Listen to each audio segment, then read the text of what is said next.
The Vice Chancellor of the National Open University of Nigeria, Professor Olufemi Peters, is calling for stronger effort to preserve and promote African knowledge tradition as artificial intelligence becomes more widely used in open education.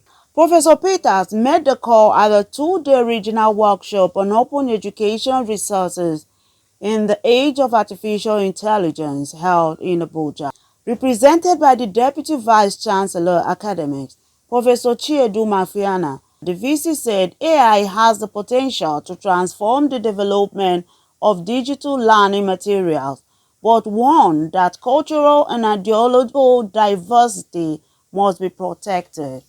It also underscores the critical need to safeguard cultural and pedagogical diversity, ensuring that African knowledge systems are preserved and promoted in the era of AI-enhanced open education.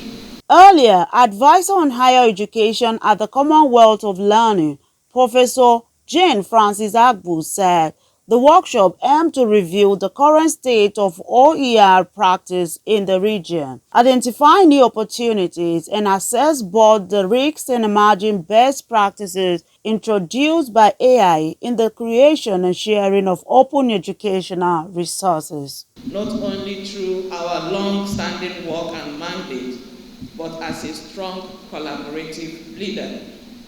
COLE has consistently advanced open educational resources by working side by side with government, institutions, and regional bodies to co-design solutions rather than pushing a one-size-fits-all model. The workshop drew participants from 6 Commonwealth West African countries: Togo, Sierra Leone, Nigeria, Ghana, the Gambia, and Cameroon. CNN News.